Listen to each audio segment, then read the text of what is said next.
Welcome to Not Another CEO podcast. I'm your host, David Politis. Every week, we talk to inspiring leaders and get the true stories, the ups and downs, the lessons learned, and come away with actionable advice for our own journeys.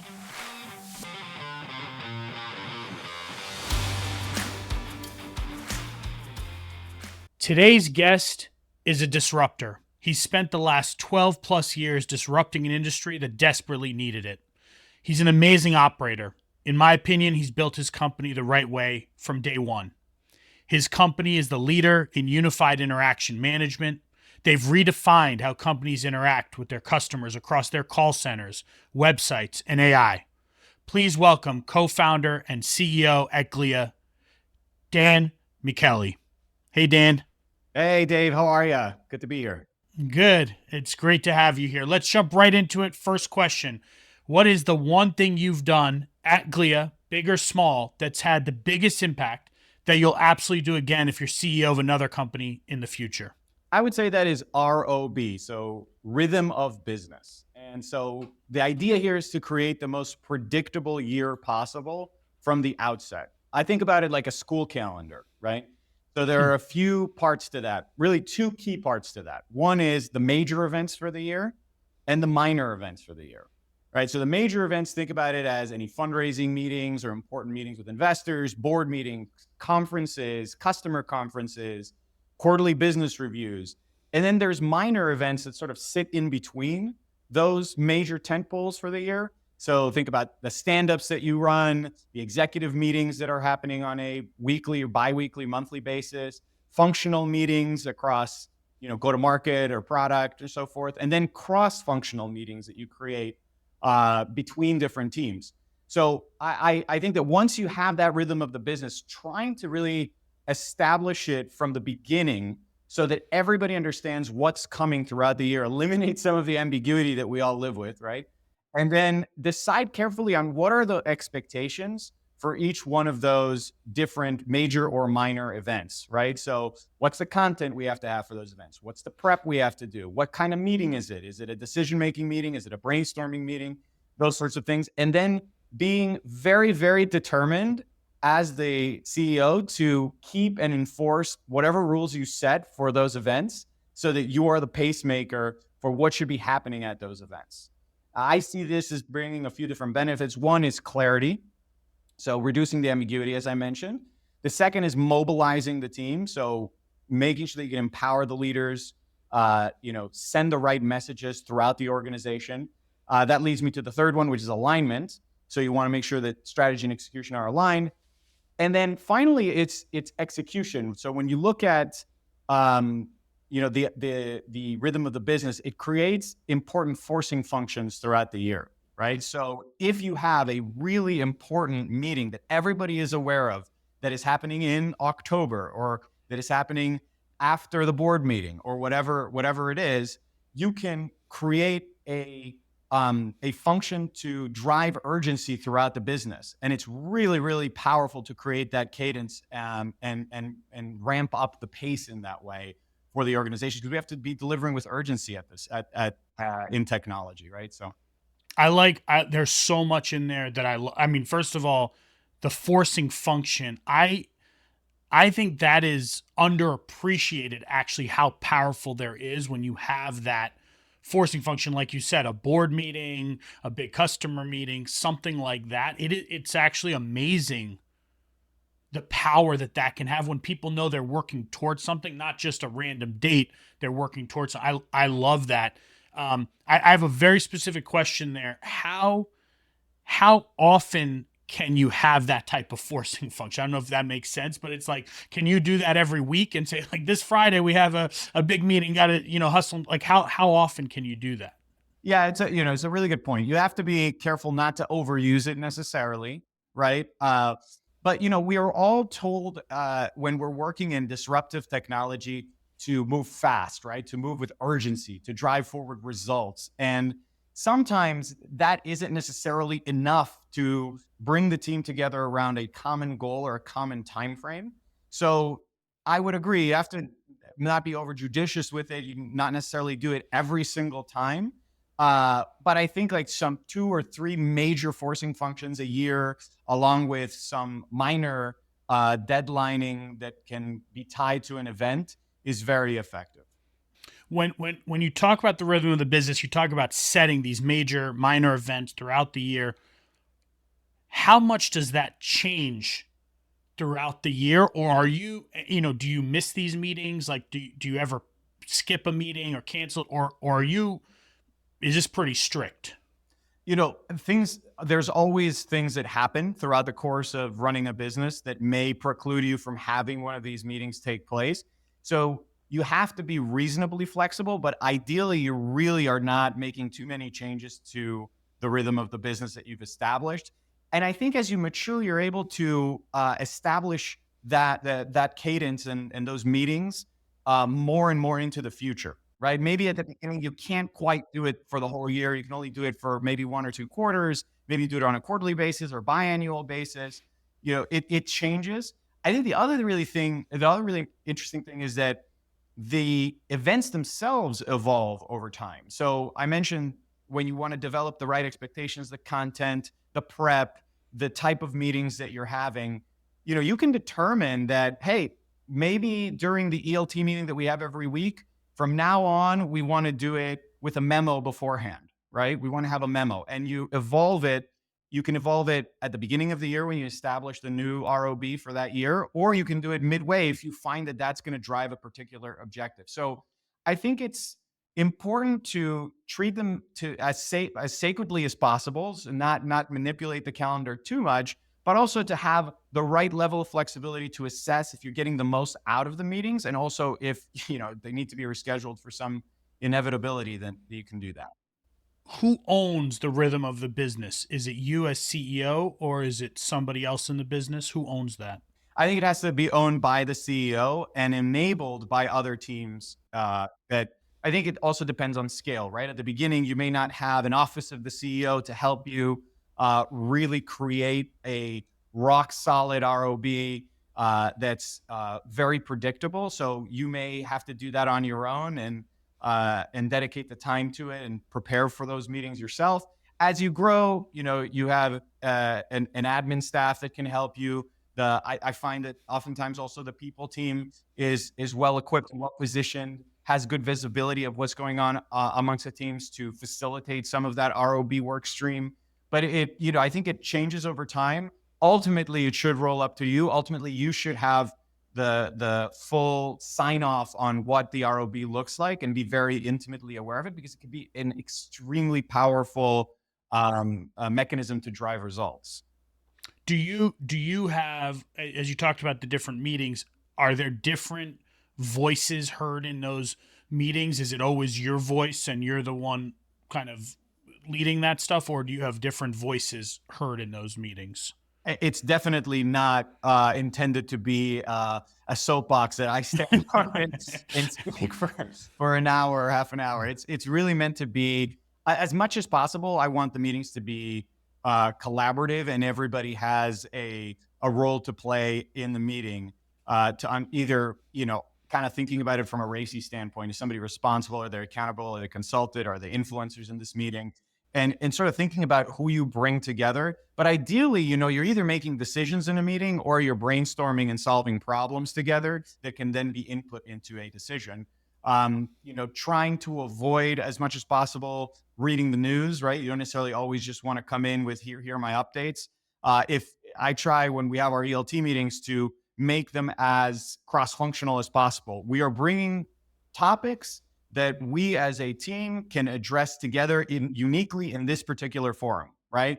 And so I think it's really not meant to be, a megaphone for me. It's meant to be more of an opportunity for either cross-functional alignment and collaboration, or team working sessions, or of course a board meeting, which is its own thing. One of the interesting things that I found over the years is I would change the rhythm of the business, probably not even quarterly, more like monthly, and it became hard for people to anchor to anything. It's like, oh, we're having all hands meetings every week, and then it was, oh no, we're having them every month. Nope, every 2 weeks, every 2 months, and And I think that one of the benefits when you talk about the whole year, actually, I don't think we ever did the full year, is if you can get to that point, people know there's some certainty to know what's coming, when it's coming, when they're going to get the information, and they're not waiting to find out. All of a sudden, you just put an all hands on the calendar and people start freaking out.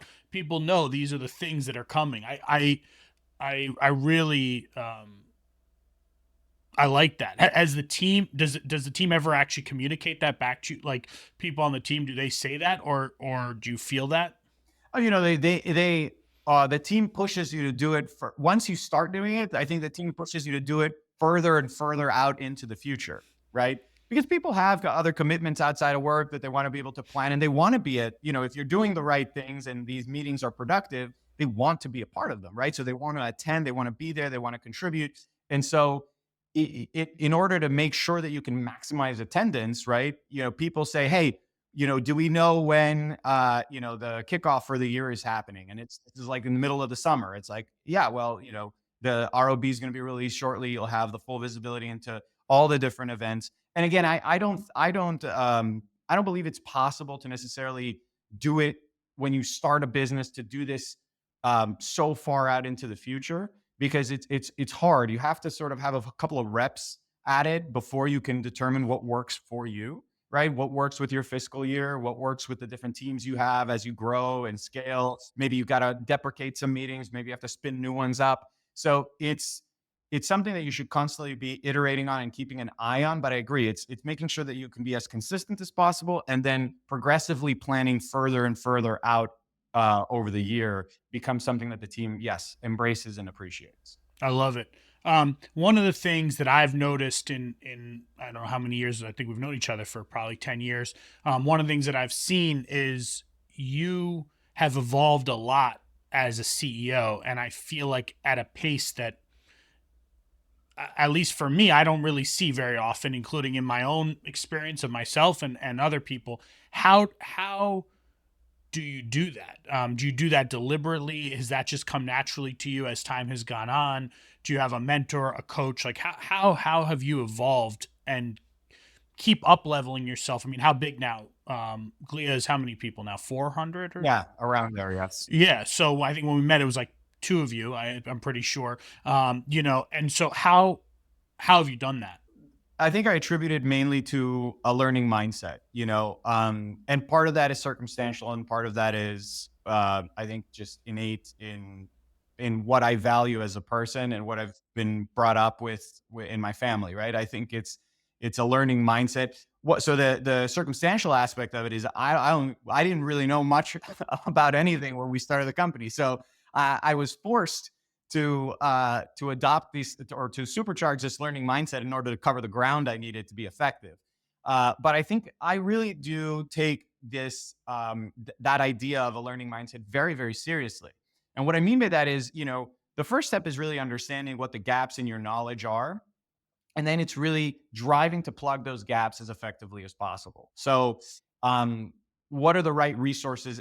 It's challenging to even know what are the right resources you need, right? So, do you need books? Do you need experience and putting yourself in different situations to practice in the field different things, right? Do you need advisors to come in and help you, right? Do you need to have discussions with people who have been there, done that, right?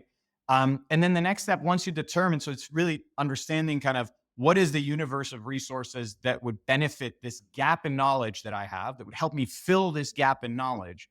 And then it's voraciously engaging with all those resources until you develop one, situational awareness, and then proficiency. If you can really stand on your own 2 feet and feel that you can, have an intelligent conversation about the topic that you're looking to learn, and then moving towards proficiency where you can consider yourself an expert at some level for that, right? And then it's not being afraid to test yourself. So throwing yourself in the deep end once you feel you have that situational awareness and that proficiency, you got to put it to the test. You have to be out there and test it in front of real live situations, and see if that learning holds up. And if it doesn't, then you continue to acquire that knowledge. So for me, that ranges the gamut. So, topics can be functional, which is leadership, product, sales, those sorts of things. domain based, which is what is, for the companies in my space, what's going on in my space, and then it's industry, which I think really relates to the customer, understanding their unique circumstances. So I try to bucket, you know, the general areas of learning, and then try and identify the gaps, identify the resources, and just go really, really hard at acquiring as much knowledge as I can. Do you feel like you have less and less weak spots as time goes on, or do you think that the weak spots are still there because as the company gets bigger and you deal with different problems, they keep getting exposed? How do you feel? I think at the end of the day, you got to embrace the weak spots because it's sort of, yes. I feel much more competent than I did 10 years ago or 12 years ago. Sure, I would hope with all this effort that at this point, I'm a little bit more competent. But there's always going to be areas, and what ends up happening is that when you identify after running a company for a long time, when you identify an area or a gap that you feel you have later on in the trajectory of your company, it feels bigger because you almost feel like you overlooked something or you didn't know something, even if it's not that big, and you go and you want to go even deeper. So I think there's absolute. I think like the more you know, the more you want to know, and so I definitely constantly identify areas that I feel like I can improve, and that's just the mindset. And it's a company value. I mean, one of our values is master, right? And so you want to that's a lifelong journey of a learning mindset. I feel like everything you said there, the part that you said at the end is throwing yourself in to actually test that knowledge, right? I know a lot of people who read a lot and who listen to a lot of podcasts but then it's actually throwing yourself in there and doing that, and in most cases I would say in pretty uncomfortable situations, and that's the only, at least again, different people learn different ways. For me, I think that's the only way you can learn in this type of environment where you have to do it and you have to experience it. And so I, I I like that. What do you think is, of all the things you've learned over all these years, what's the one that sticks out to you that was maybe the biggest delta from before and after? I would probably say sales. I never had a sales job before starting the business, but then I realized that basically sales applies to literally everything you're doing as a CEO. Practically, it's like you're taking a message and you're convincing an audience of that message, and the audience can change and the message can change, but the underlying skill set is essentially the same, right? And applying curiosity in those situations to drive home the message right to the right audience. And I think I really voraciously studied sales at the beginning because I didn't have the experience and I didn't have salespeople. So I had to be out in the field doing it on my own. I was, placing 50 to 100 cold calls a day out in the field, talking to customers all day for many years at the beginning. And that, so I felt like I needed to really consume a lot of material about sales. And, you know, the magic of like you said, throwing yourself into it, when you there's a really special thing that happens when you have the opportunity to directly apply something right after you read it. So Mm, if you can find moments in your journey where you are doing something organically because you have to do it. Like I had to go and do sales, right? mm, So what better time to learn about sales than when I have to do it, right? Like that there is no better set of circumstances to acquire a skill than when you can have that immediate feedback loop of going and applying what you just read. If you're going to read about I don't know whatever it is M&A and you're not in an M&A process, it's not going to be really easy to apply that knowledge, right? mm, It'd be interesting. You can store that in your mind for future reference, but mm. you're not going to have the immediate feedback loop that you get when you are engaging with the subject matter at that moment. So I think that the sales one is a great example for me of an area that I feel that I've made a lot of progress in over the years because of how much I was able to create that immediate, okay, acquire knowledge, test it in the field, acquire knowledge, test it in the field. So when you say that, what goes through my head is you're selling, as a CEO, you're selling obviously the customer, but you're selling candidates to come work for you. you're selling investors to put money in. To your point, you're really selling all these different constituents. And I would take it a step further, which is when you have the reps that are coming fast and you can do 10 calls in a day or 10 interviews in a day or 10 pitch meetings in a day. Actually, the speed of that learning increases. And I like that, just as I think about that, I think about like even going and fundraising and doing one day on Sand Hill Road and having like 8 meetings. And as exhausted as I was by the eighth, I was actually the best at the eighth because I had in one day gotten the kind of the continuous feedback on the reps. And oh, I shouldn't have said that. I should probably wait to say that. I like that. Um, I like that one a lot. Yeah. Yeah. And it allows you to enter a state of flow, right? You want to reach a state of flow with it. And, there's nothing, one of the things I'm most grateful for in the opportunity to do this is that I can tackle things that I'm curious about and then really immediately apply them. I mean, it's so rare to have the opportunity to do that. You can spend a lifelong, a lifetime learning different things and not having the opportunity to really hone and craft and revisit those things in the real world with real applicability. So I agree with you. Despite it being the most exhausting thing, at the end of the eighth meeting, you're saying, I just nailed that. That felt great. The state of flow. I like it.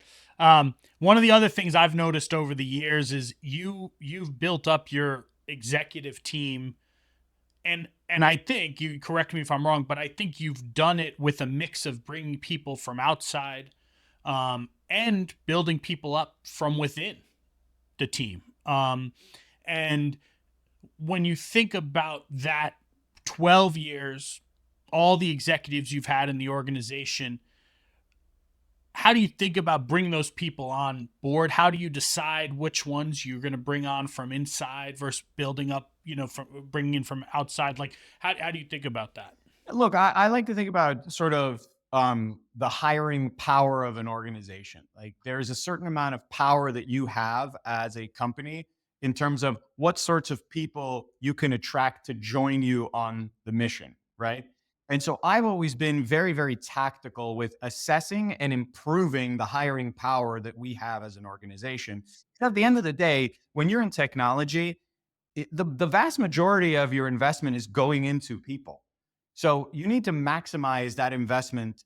That's your responsibility as a CEO. That's where most of the funds that you're going to raise over the course of your company, that's where they're going to go. It's going to go to hiring, right? So um, I believe it's really being very self-aware about the hiring power that you have within the organization. So at the beginning, you may be able to attract only a certain pool of candidates to join you because you don't have a very high hiring power, right? You don't have it. They say hire A+ players, hire the A+ players that you can get because you can't always get the best ones at the beginning, right? You're going to do the best you can, right? And you can find diamonds, here and there if you really put the energy into it. But as you boost your hiring power and you grow as a business, then you have a lot more flexibility to design your organization. Then you can say, okay, this person that I brought on, this person is showing incredible potential. There's an opening here. Let's work to put together a collaborative plan with that person so that they can then take over this function or take over this role. So cultivating the talent internally. And also at the same time, having the hiring power to bring in experts that are going to be far more effective than anybody that you have in your organization today, because your organization is different than it was 2 years ago. So having the flexibility, the hiring power, both internally and externally, right? Understanding, do you have the ability to attract? And also, do you have the ability to cultivate, right? With the tooling and the enablement and the career development options that you have as a business at that point, right? And how much of your time do you spend on this topic? A lot of my time goes into this topic. Forever since you started the company, or more and more as you've gotten bigger? I would say it's been pretty consistent. I think that it's changed over time in terms of where I've focused my what specific activities I'm focusing my energy on as it relates to this topic. But it's been a consistent theme throughout. I think that one of the it's in my opinion, the most high leverage activity that you can be spending your time on as a CEO is finding the right impactful hires at different points, right? And sometimes that means that you cannot rely on anybody else but yourself to do it, because you're uniquely qualified to, one, get responses from those very highly qualified people, right? And then two, to sell them on why they should join your company, right? So that for me, what that means is that I will literally block off time, hours, right, on my calendar if we have an important search going on, and I will spend time going and sourcing candidates myself and looking at background. Yourself, you reach out to them on LinkedIn yourself. Yes, myself, because I mean, I have folks that help me with the process because it's a lot of volumes sometimes, right? So you need help. I have a team that helps me put together some of those outreach, but I'm the one going in, sourcing, and then sending that outreach directly to the candidates, reading the profiles, understanding why we think that person is a good fit. And I do believe that despite how tedious it may seem, does have an outsized impact. I mean, you can achieve 70+% response rates on things like that because you are the one reaching out. You have taken the time to read and understand that person's background and engage with them in that way. Um, and I think it's one of the things that I value the most, and it's produced incredible results for our business because we've been able to attract incredible people to the organization by placing this level of emphasis on upping our hiring power, right? Well, when you say that, I think like you really are setting yourself apart because what founder CEO of a 400 plus person company is reaching directly out to candidates. I even though people think about it probably and talk about it, I'm not sure how many people do it. And if you're a candidate, I'm sure when you get that message, you say, "Wow, the CEO is reaching out." I mean, they must really. This is not just a blanket, mass email that the mass LinkedIn message.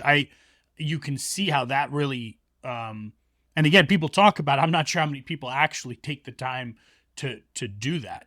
Through a lot of comb through a lot of different profiles. You have to take the time to understand and read what are the things that this person excelled in. Try to also read between the lines, understand what happened in between their different roles and what they're good at and where their strengths are, and then craft something to them that's going to resonate, that connects to their experiences and connects to the back to your company. So I agree, it's not the most glamorous activity to spend time on, but I find that it's very high leverage and super effective. Do you ever use search firms for the executive jobs? Yeah, we do sometimes. We do sometimes. It depends. Sometimes you are you. It depends on the role and it depends on your bandwidth at the time, right? Like this takes a lot of time, right? What I'm describing, right? If you have at points at some incremental bandwidth that you can repurpose to do it, then I highly recommend it. If you're just so swamped for time, sometimes we do use the search firms for those. Or if you feel like you have a very, very highly qualified search firm for an extremely senior role, and they just have an excellent network and you want to tap into that network, sometimes that's worth it more than what I could do on my own, right? And they may have access to people that I can't get to. But there are many cases where, doing it yourself is far more effective. Very tactical question. How long on average does an executive search, a C-level search take you? I would say 3 to 6 months at the minimum 3 months. And typically I would say to find the right, I mean, door to door, right? When you think about just all, from the beginning of the moment you decide you want to start the search, and from crafting the JD and the scorecard and all these different things up until the person is sitting behind a Glia laptop, I would say that is a typically somewhere in the 3 to 6 month range if it's a senior hire. My favorite part, everyone I ask that question just says the same thing. And my favorite thing is being in a board meeting and the board's like, well, you need a new whatever CXO, and let's get them, we'll get them next month. And you're like, have any of your companies ever actually gotten them in a month? I don't think so. Um, so, um, so one of the things, you didn't come from the space that you're in. I mean, this is completely, for you, this is a completely different Yeah. space. But you've done, it's taken time, but you've done a great job disrupting this space and bring a completely different type of solution to it.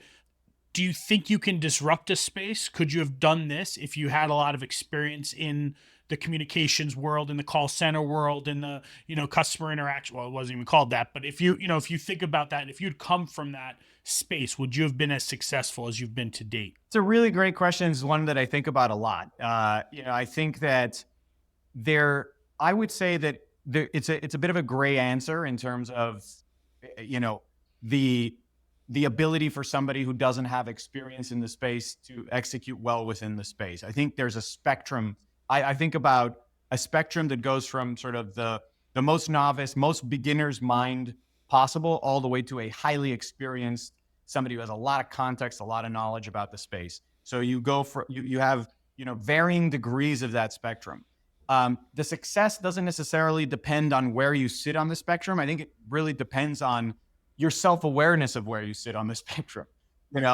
So I would say that the common trope with investors is find somebody who's been there, done that before. Find somebody who has the experience, who has experience that they can connect to the problem that they're solving.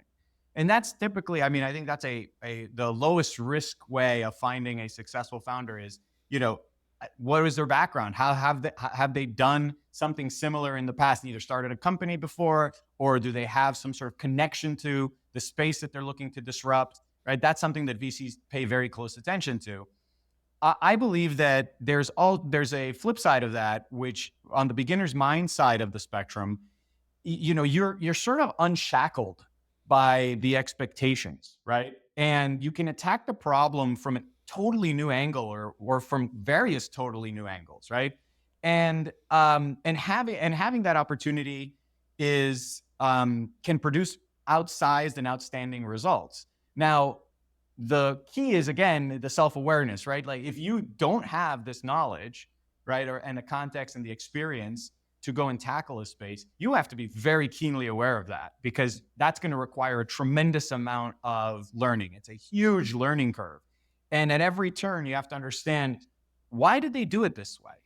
Was it because that's the only way to do it? Or was it because there had another motivation, a commercial motivation, that they didn't want to innovate on that particular feature because it would have cannibalized, what they were doing with some other functionality that they have?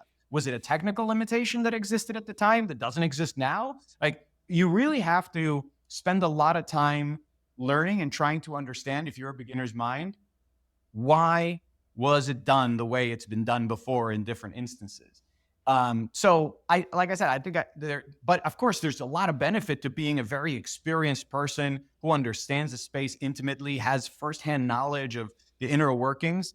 The downside there is that it can constrain you. Like, you sort of feel that exactly what has to be done. You have a checklist that you tick through to get it done, and you may or may not end up with something truly innovative or disruptive. So each one has their pros and cons. I don't believe that one is necessarily better than the other, but the self-awareness of where you are on the spectrum can be a huge driver of success. Because if you're highly experienced, then you have to figure out, how can I open my mind? How can I think differently and not be constrained, right? So it's that self-awareness that's really important.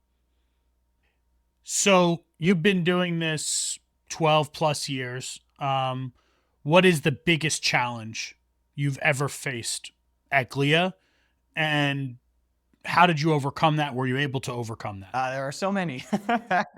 But I would say that one that sticks out is the rebranding of the company 7 years in, right? And one word of advice I'd probably share with your listeners is, you probably want to start a company and assume that you will rebrand at some point. I think it makes it almost easier when it actually ends up happening. You don't really know exactly, are you positioning in the right way? You're going to learn so much, especially if you're in the market for more than 3, 4, 5 years. You're going to learn so much about your customers, about the problem that you're solving, about your technology. So you almost want to create built-in expectation that you're going to rebrand. If you don't, it's a lot more painful than if you do. So our original company name was Sale Move. We realized that we were really focused on servicing use cases, right? So the Mm. name Sale Move doesn't lend itself to all of these servicing use cases that we were selling in the field.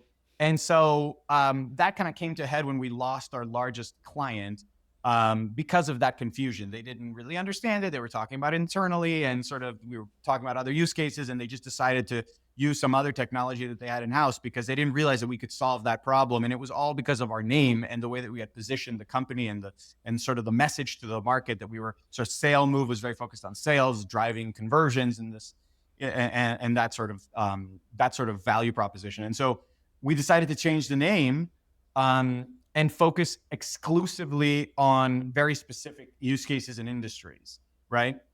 And that opened up so many different challenges. I mean, finding a new name, finding a new domain. If at some point I'll tell you the story about finding a new domain, that was just absolutely wild. Everybody has a good old domain story. But establishing your identity, really adopting that new identity, creating that company fabric, and then when we focused and when we decided to tackle specific use cases, we had to say no to a lot of opportunities. We had to literally say, we're going to put you on a wait list for now because this is not in line with what our technology is focused on right now, right? And that is one of the hardest things that we've ever had to do, is to turn away these opportunities, because the opportunities can come from anywhere, right? You could have a board member that says, you should talk to this company. You could have an investor. You could have a friend. You could have a client that says, hey, I have this other friend that works at this other company. This would be great for them, right? And it doesn't fit what you're trying to do. And you have to be able to consistently say no in order to drive that focus. At least that's what our philosophy was at the time. So this new identity, all of these changes that we had to take, they're very fundamental, difficult changes to drive while the plane is in flight, right? So I would say that was one of the biggest challenges, but I'm so happy that we went through it because it really positioned us much more effectively for the future. When I think about what I know of your business pre and post rebrand, feels to me, again, correct me if I'm wrong, feels to me like the growth of the business has been, I mean, it's top 10%. I don't know what you would say in terms of growth rate today, but before the rebrand, it was not from what I can remember. Was the rebrand the catalyst?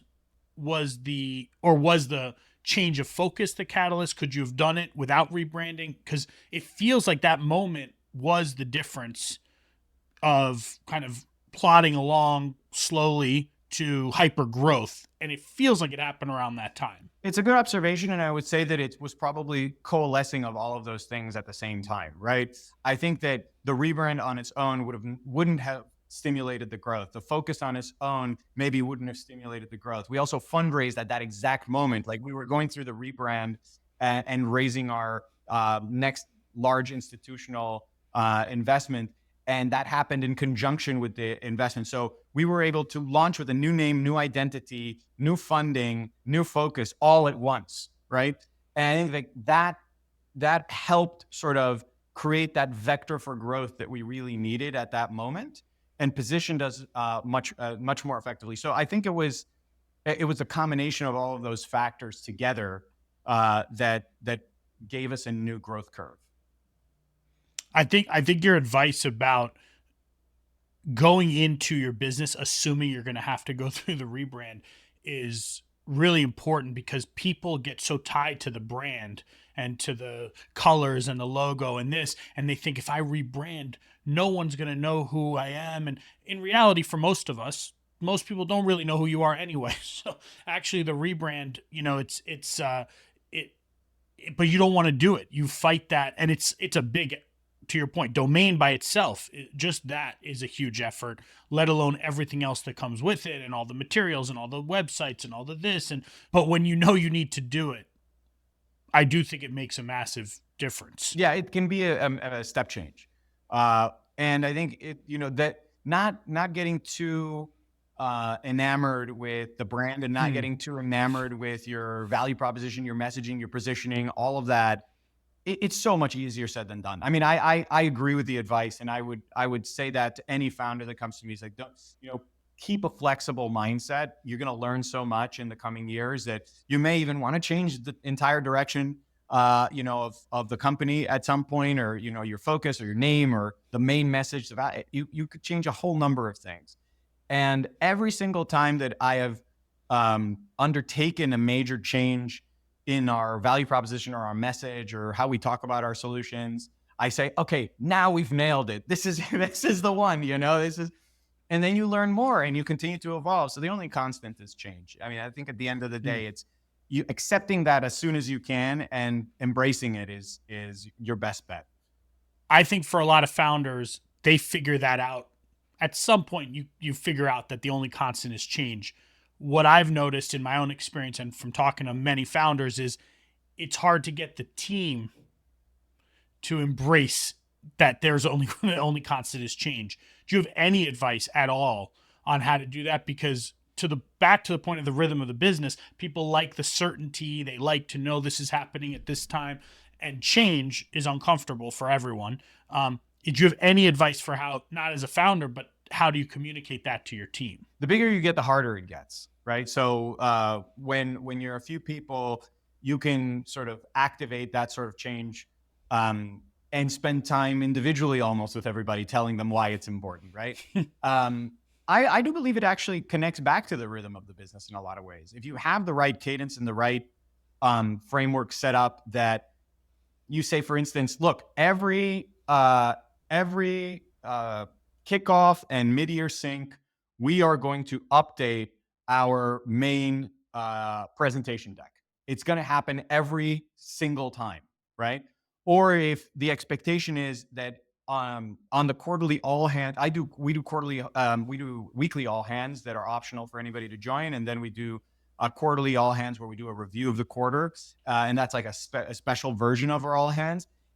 Building in the expectations. Hey, during those all hands, we're going to communicate important messages and important changes that we're making, right?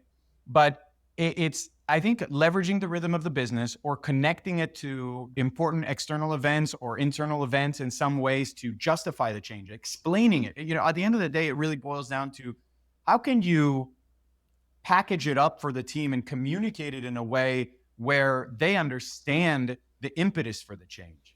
Because if it's just your Mm. gut and you don't have a rationale to sort of bring it to life for people, as you get bigger, that becomes an untenable mechanism to communicate the message. If you're small, you can be like, hey guys, this is what we're doing. It's changing. That's it. And you don't really have to necessarily justify the change. But as you get larger and everybody has work streams and teams that are oriented around different things that you've defined in the past and you want to change those things, yeah, there's a period of time that you have to figure out how to best communicate, justify, and reinforce that change.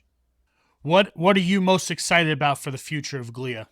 Well, I mean, I still, what gets me up in the morning and gets me excited is still the mission. We want to redefine the way the businesses interact with customers, and our market is so stagnant with the technology stack that exists today. So all the crappy experiences that you and I and everybody listening has with customer service, that to me, if I now being in this space for so long, I can trace that back to the lack of innovation in the space because there is a desire to preserve the status quo.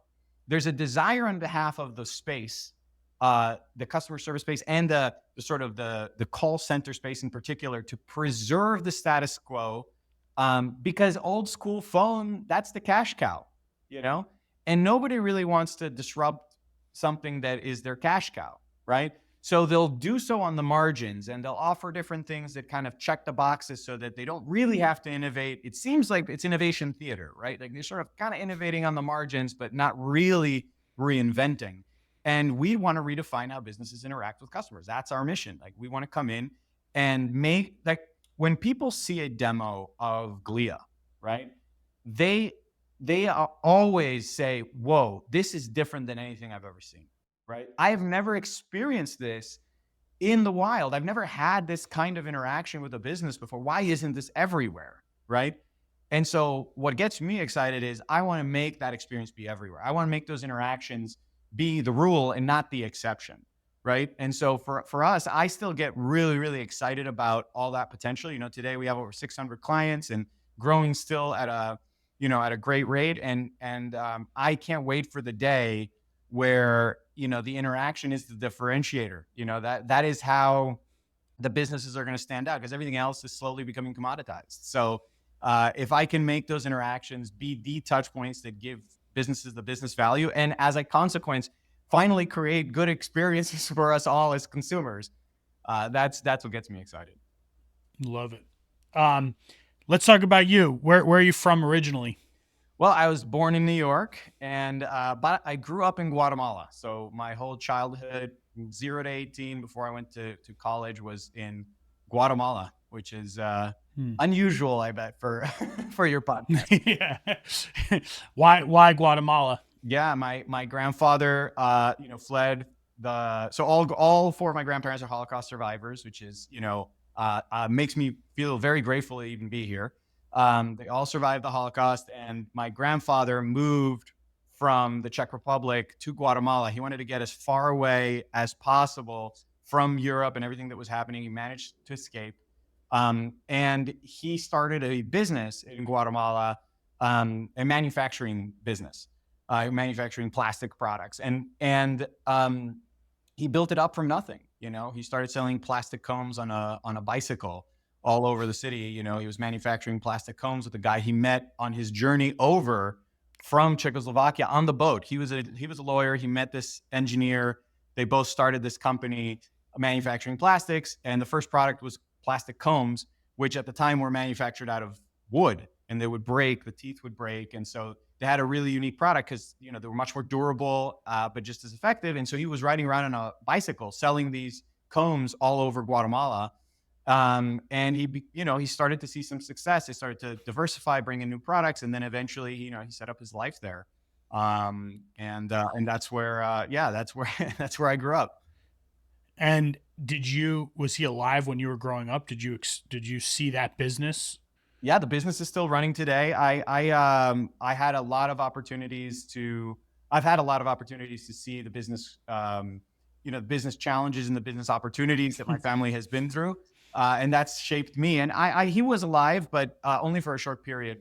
When he passed away when I was around 5 years old. So I got a chance to spend some time with him. I wish it would have been more, but the business is still around today, and it's been a really important sort of formative aspect of who I've become, because I was surrounded by business owners and a company that went through a lot of different, like I said, a lot of different challenges and opportunities.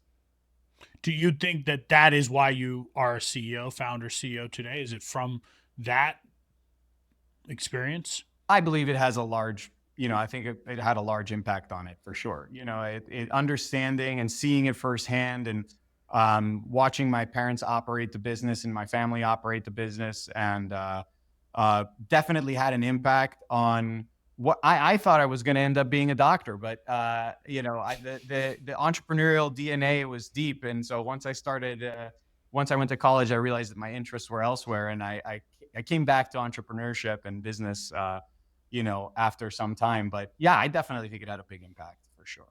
What was your first job ever?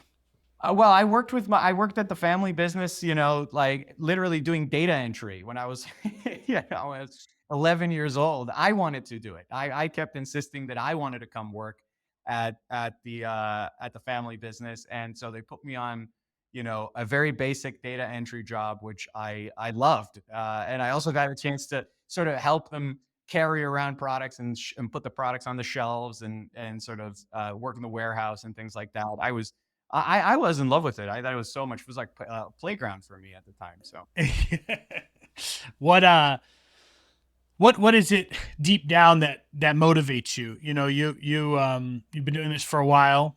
You've been successful, but it's a grind. It's a grind for everyone.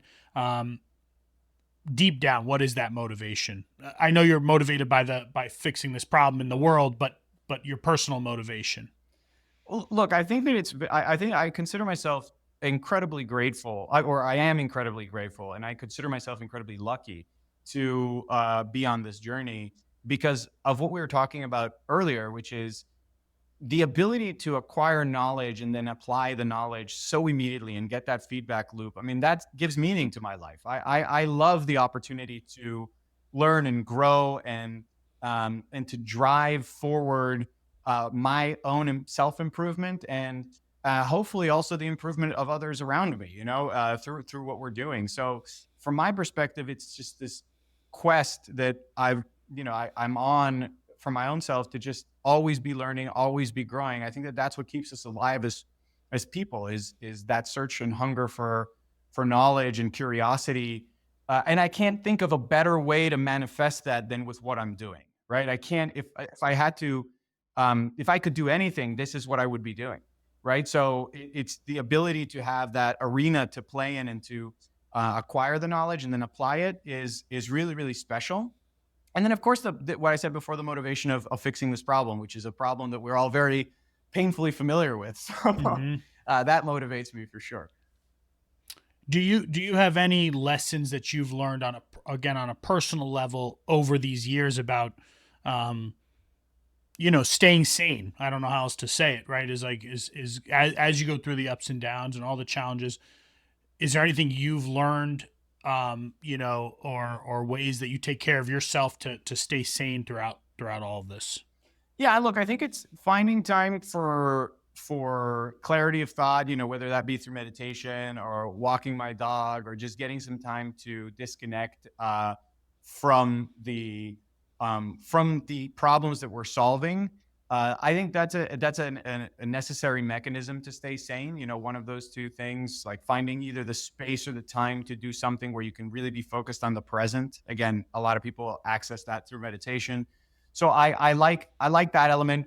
One of the things that I think is super important as well is finding others that are experiencing similar journeys or have experienced the journey in the past and having the opportunity to surround yourself with those people, right? I have an incredible group of advisors that I tap into on a regular basis, and I'm always growing that advisor base. So when I hear somebody on a podcast or when I meet somebody at a conference or when I see somebody on LinkedIn that liked a comment from somebody else and I say, oh, let's see who this person is. And I find that they have something that I'd love to learn from. I make it a point to try and reach out. And if we develop a relationship, then bringing them on either officially or unofficially as an advisor. I think that's been, a really important mechanism to keep yourself grounded, to learn from others, and yeah, and like I said, sort of the finding the time and space to be present is also really important.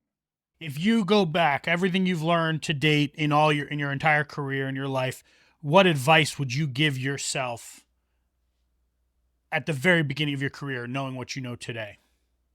Well, I would say that probably probably sticking with my classic follow up and follow through would be the best advice that I could give myself. It may seem at points where you are stagnating or there isn't a breakthrough or you're running up against something that feels impossible to overcome.